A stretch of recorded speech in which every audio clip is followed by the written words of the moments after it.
My name is Austin Wade. I'm 38 years old, and I develop commercial real estate projects across Texas. I've built strip malls, office complexes, and retail centers from Houston to Dallas.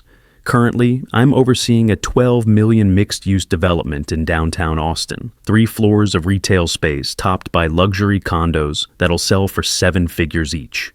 I understand contracts, I know leverage, and I've spent 15 years learning that, in business, like in life, you protect your assets before someone else decides they belong to them. But somehow, after 9 years of marriage, I never calculated that my biggest risk wasn't a bad deal or a market crash. It was sitting across from me at dinner, texting another man while I tried to salvage what was left of our anniversary. I've always been the steady type, methodical. The guy who reads every clause before signing, who keeps backup plans for his backup plans. When I started Wade Development 5 years ago, I built it on the principle that preparation beats panic every single time. Madison used to say it was one of the things she loved about me back when we were dating. "You make me feel safe, Austin," she'd say, "like nothing could ever go wrong with you around." She'd watch me review contracts for hours, highlighting clauses and cross-referencing terms with previous deals.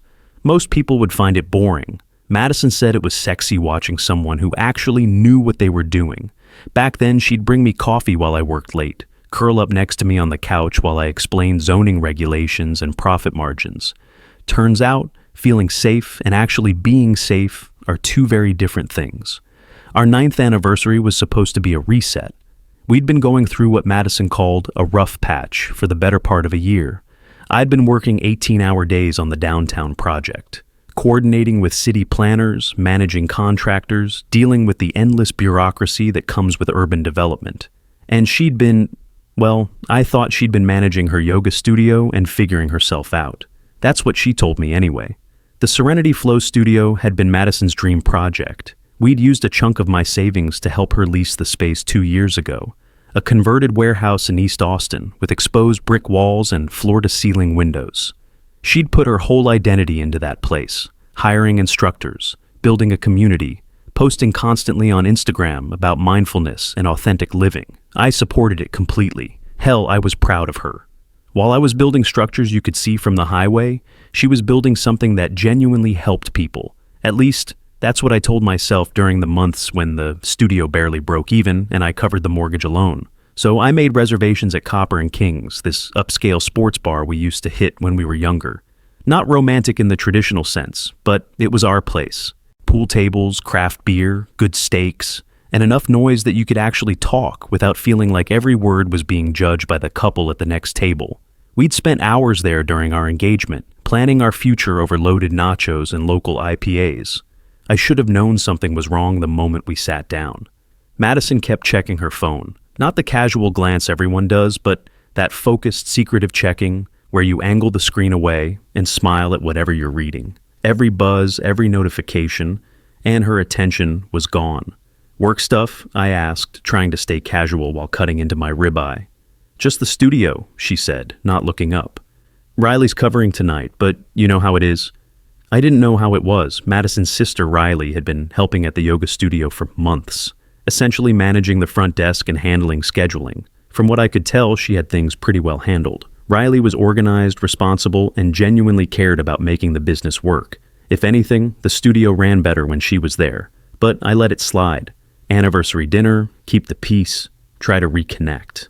That was the plan. Then he walked in. Bryce Coleman, 6'2", still built like the college football player he used to be, wearing a fitted black t-shirt that probably cost more than most people's grocery budget. He owned 3 gyms around Austin, Iron Temple locations that catered to serious lifters and wannabe influencers. The kind of places where memberships cost $200 a month and everyone looked like they belonged in a fitness magazine. I'd met Bryce exactly once before, about 2 years into my marriage, at some mutual friend's barbecue. Back then, Madison had introduced him as an old friend from college and left it at that. I didn't think much of it. Everyone has a past. And Madison had always been social, the type of person who stayed connected to people from different chapters of her life.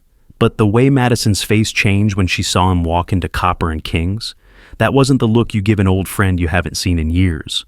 Her whole body language shifted. She straightened up, ran her fingers through her hair, And suddenly that distracted phone-checking version of my wife was replaced by someone I barely recognized. Bright, animated, present in a way she hadn't been with me in months. She stood up before I even realized what was happening, walked right over to him like she'd been expecting him. They hugged. Not the polite arms around the shoulders hug you give to someone you haven't seen in years. This was intimate, familiar, her hands on his chest, his arms around her waist, both of them laughing like they were sharing some private joke. I sat there, beer halfway to my lips, watching my wife embrace another man on our anniversary, while the entire restaurant pretended not to stare. The couple at the table next to us exchanged glances. The bartender looked away. Even the waitress seemed uncomfortable when she walked by our table, refilling water glasses that didn't need refilling just to have something to do with her hands.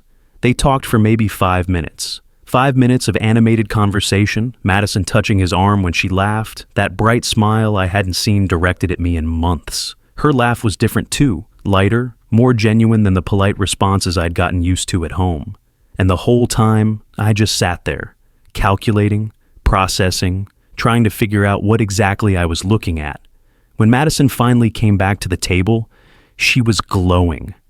Actually glowing, like she'd just finished a great workout or closed a big business deal.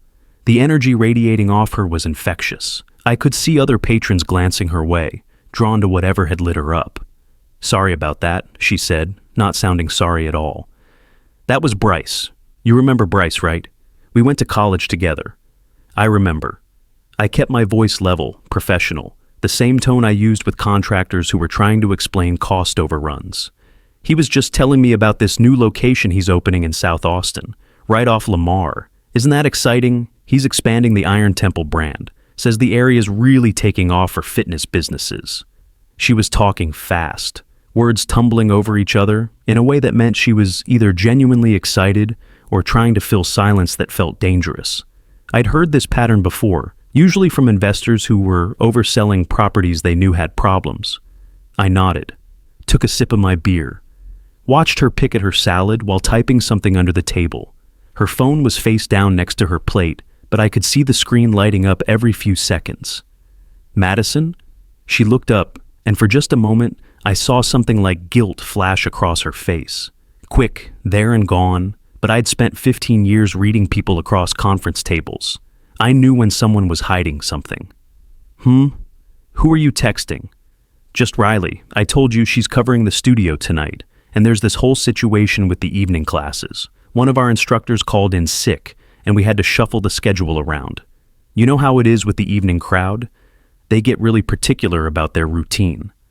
Her explanation was detailed, specific, exactly the kind of elaborate story people tell when they're lying about something simple. If she was really texting Riley about work, she would have just said, "work stuff," and moved on. Her phone buzzed again. She glanced at it, smiled, actually smiled, and typed something back.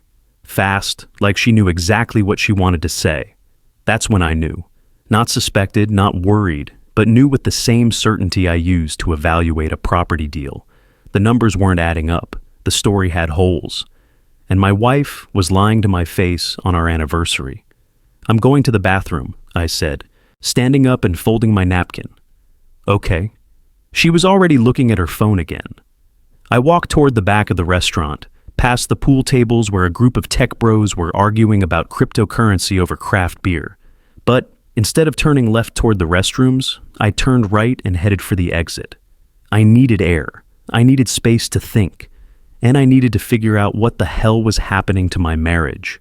The parking lot was busy, Saturday night in Austin, people coming and going from dinner, groups heading out to the bars on 6th Street. I found a quiet spot near the back, away from the main flow of foot traffic, and pulled out my phone. My first instinct was to call my lawyer. Jim Patterson and I had worked together on dozens of commercial deals over the years, and he'd handled the legal side of my divorce from my first marriage when I was 26. But this felt premature. Maybe I was overreacting. Maybe Madison really was just excited about running into an old friend. That's when I saw Riley. She was sitting in her Toyota Camry in the parking lot, about 3 rows over from where I was standing. Engine running, windows down, radio playing softly. When she saw me, her face went through a series of expressions. surprise, recognition, and then something that looked like panic.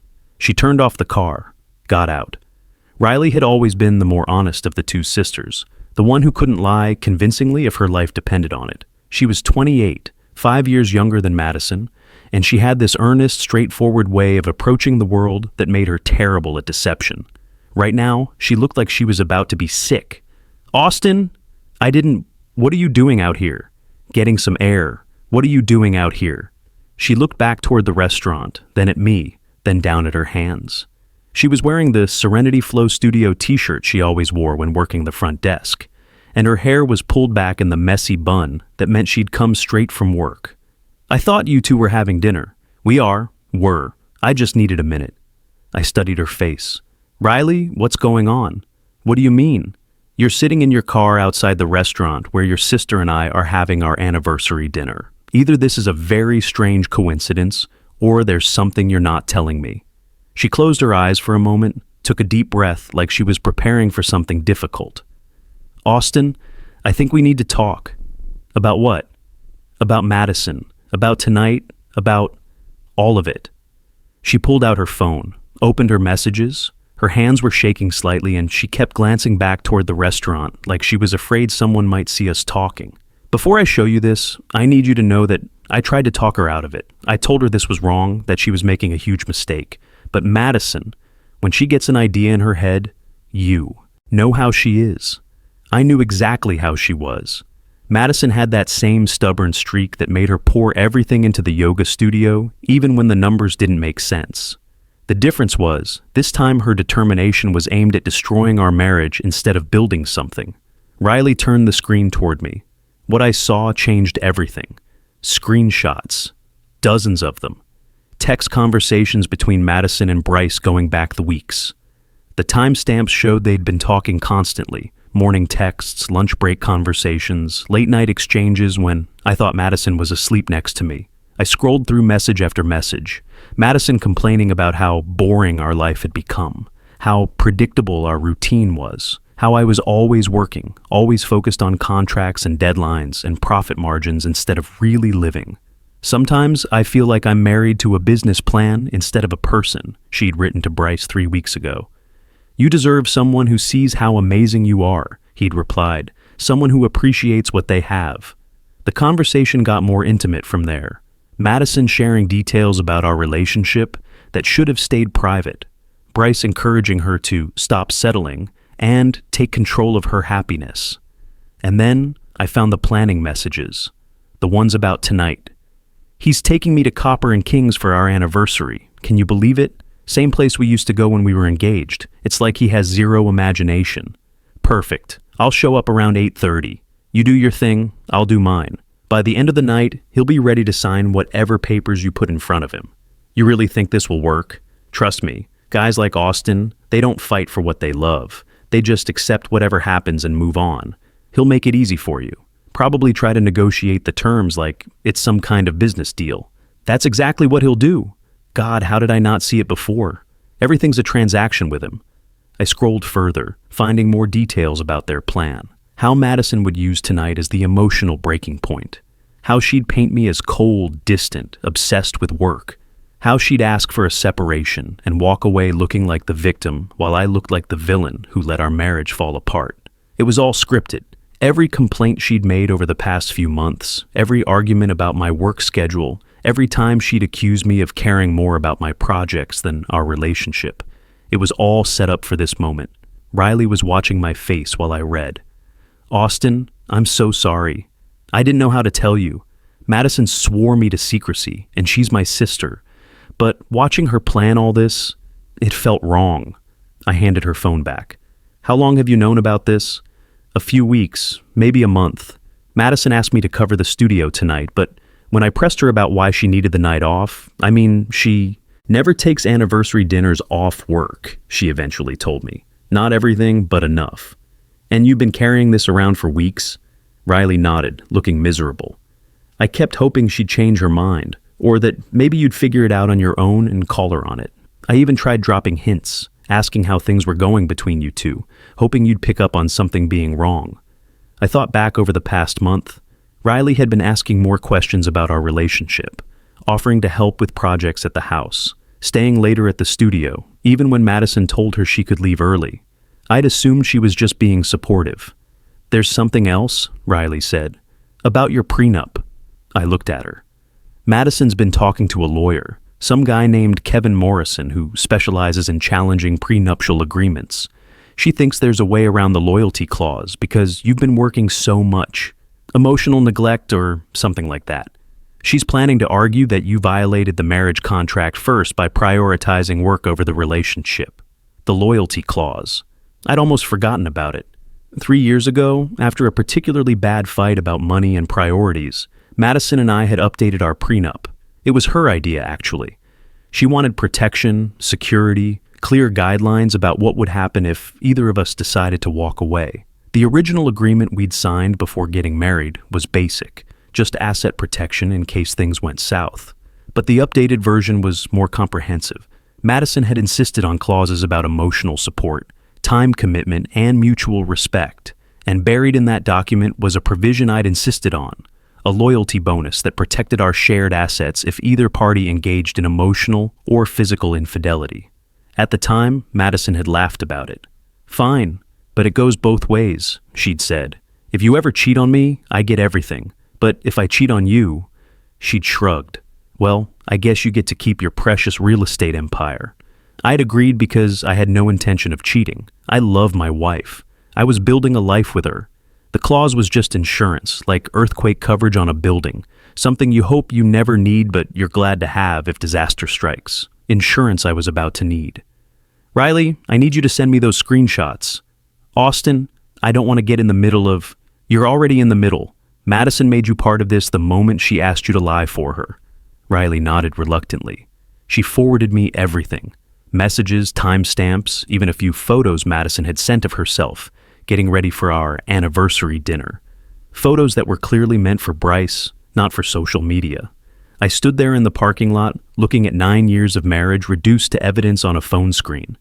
"What are you going to do?" Riley asked, her voice barely above a whisper. I looked back toward Copper and Kings, where my wife was probably still texting her ex-boyfriend while pretending to eat the anniversary dinner I was paying for.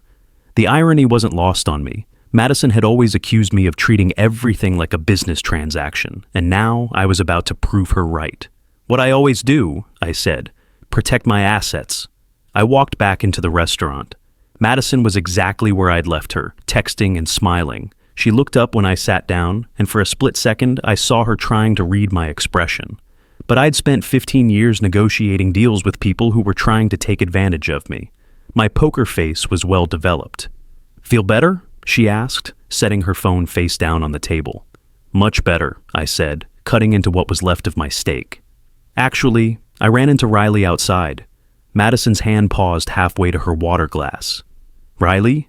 What's she doing here?" "Sitting in her car, said she was worried about something at the studio and wanted to make sure everything was okay with us." It was a test, and Madison failed it completely.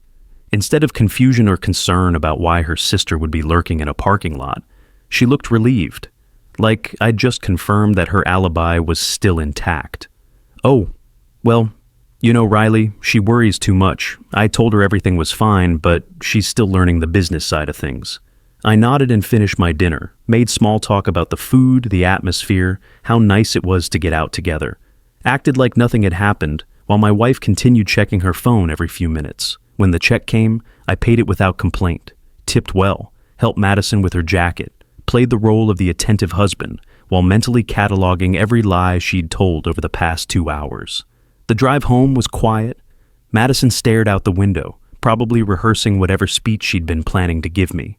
I could see it in her posture, the way she kept taking deep breaths, building up courage. Every few minutes, she'd start to say something, then stop herself. She thought tonight had gone exactly as planned. She thought I was the same predictable guy who would just accept whatever narrative she fed me. When we got home, she went straight to the bedroom. I stayed in the kitchen, poured myself 3 fingers of Maker's Mark, and opened my laptop. First, I forwarded all of Riley's screenshots to Jim Patterson. Then, I pulled up our prenup and reviewed the loyalty clause word by word. Then I did what I do best when facing a complicated deal. I built a strategy. By 2 a.m., I had everything organized. Screenshots with timestamps showing weeks of emotional infidelity. A detailed timeline of Madison's deception. Evidence of premeditation and planning tonight's setup. Documentation that she'd been meeting with a lawyer specifically to circumvent our marriage contract. And most importantly, I had a plan. The loyalty clause was ironclad. Any emotional or physical relationship outside the marriage resulted in forfeiture of shared assets. Madison had violated the terms spectacularly, and better yet, she'd documented the whole thing herself. I didn't sleep that night. I sat at the kitchen table going over every detail, every message, every piece of evidence. I wanted to make sure there were no gaps, no room for her to twist the narrative or claim misunderstanding. The next morning, Madison came downstairs around 9, already dressed for the studio. She moved carefully, like someone preparing for a difficult conversation. She poured herself coffee, avoiding eye contact, building up to whatever speech she'd rehearsed. "Austin, I think we need to talk." I looked up from my laptop. "About what?" "About us, about our marriage." She sat down across from me, hands wrapped around her coffee mug like it was an anchor. "I've been feeling disconnected for a long time. You're always working, always buried in contracts and development projects. I feel like I don't even know you anymore." It was almost word for word what she'd texted Bryce 3 weeks ago. She'd practiced this, refined it, turned our marriage into a script where she was the victim and I was the villain. And honestly, she continued, "I don't think I can keep doing this. I think we need to consider separating, just for a while, to figure things out." Her voice cracked a little at the end. A nice touch. She'd probably practiced that part in the mirror. I let the silence hang there for a moment. Then I walked over to the coffee table, opened my laptop, and turned the screen toward her. "Before we talk about that," I said, "I think you should see this." Madison's eyes went to the screen. I watched her face change as she scrolled through the screenshots. The color drained from her cheeks. Her mouth opened slightly, but no words came out. Her hands started shaking. She scrolled slowly, reading her own words back to herself. Plans to meet up with Bryce, complaints about me, about our marriage, about how boring and predictable I was. The whole elaborate setup for last night's dinner. "Where did you get these?" she whispered. "Does it matter?" "Austin, I can explain." "No, you can't, and you don't need to." I closed the laptop and looked at her directly. "Madison, 3 years ago, you insisted we update our prenup. You wanted protection in case either of us decided to walk away. Do you remember the loyalty clause?" She didn't answer, but I could see in her eyes that she remembered perfectly. The clause states that if either party engages in emotional or physical infidelity, they forfeit their claim to shared assets and business investments. Jim Patterson reviewed these messages this morning. What you've been doing with Bryce qualifies as emotional infidelity under Texas family law.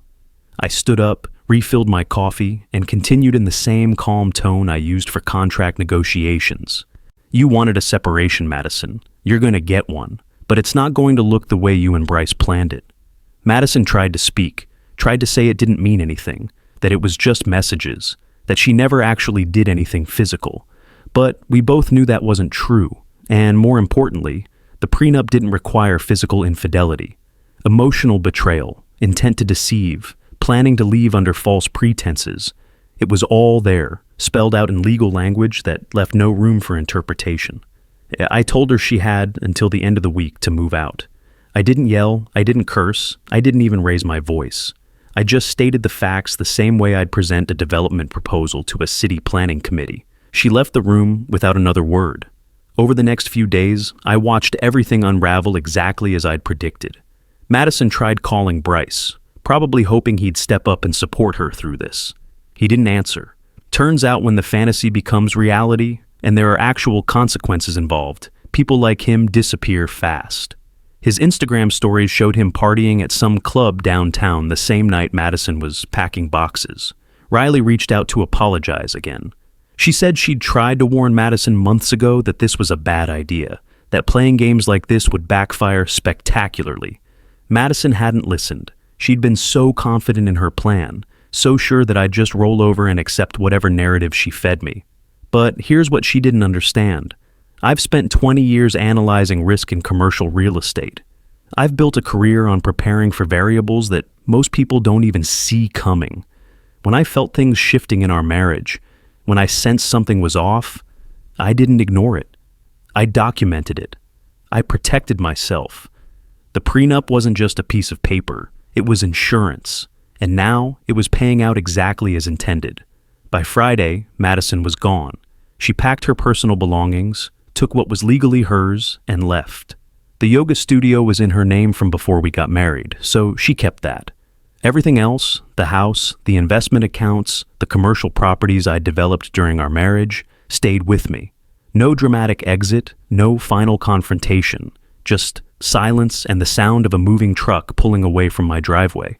Jim Patterson finalized the separation terms within 2 weeks. Clean, efficient, exactly as the prenup had outlined. Madison walked away with a fraction of what she thought she'd get, and Bryce was nowhere to be found. The weeks after Madison left were strange. Not painful exactly, just quiet. I'd gotten so used to the tension, the cold silences, the feeling of walking on eggshells in my own home, that the absence of all that felt almost surreal, like I'd been holding my breath for months and finally remembered how to exhale. Work became my anchor. I threw myself into the downtown project, stayed late, coordinating with contractors and city planners. The mixed-use development was ahead of schedule and under budget, my first major project since starting Wade Development, and it was going to establish my reputation in the Austin market. My colleagues noticed the change. A few asked if everything was okay. I told them I was going through a separation and left it at that. People in commercial real estate understand boundaries. We're all used to compartmentalizing our personal lives when deals are on the line. But the truth was, I wasn't just fine. I was better than fine. For the first time in years, I felt like I could think clearly in my own space. I started making small changes around the house, repainted the living room, bought new furniture, got rid of things that reminded me of Madison, not out of spite, but out of necessity. I needed the place to feel like mine again. About 6 months after the separation was finalized, I met someone new at a commercial real estate law conference downtown. Her name is Sophia Martinez, and she's a contracts attorney who specializes in zoning law and municipal development. We started talking during a break between sessions about new city ordinances affecting mixed-use projects. What began as shop talk over conference coffee became dinner the next week, then regular conversations about everything beyond work. Sophia is direct where Madison was manipulative, honest where Madison was deceptive. When something bothers her, she tells me. When I need space to focus on a big project, she gives it to me without resentment. We've been together 8 months now, taking things slow, building something genuine without rushing or forcing timelines. She understands the demands of development work because her practice deals with the same municipal bureaucracies and contractor networks I navigate daily. When I land a big project, she celebrates with me. When zoning gets complicated, she offers actual legal insight instead of complaints about my work schedule. It's not complicated in the way my marriage was. There are no games, no hidden agendas, no scripts to follow. It's just real conversation between two adults who respect each other's careers and ambitions. I still drive past the Serenity Flow studio sometimes when I'm showing properties in East Austin. Madison expanded it last year, added a juice bar and retail space for yoga accessories. The parking lot is usually full, and her Instagram shows a thriving business with regular workshops and teacher training programs. She seems to be doing well, and I'm genuinely glad for that. I don't feel angry about any of it anymore.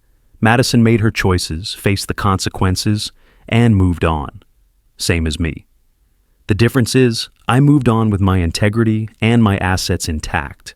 If there's a lesson in all this, it's that protection isn't paranoia. Contracts aren't romantic, but they're honest. And sometimes the smartest thing you can do is prepare for the worst while building, towards something better.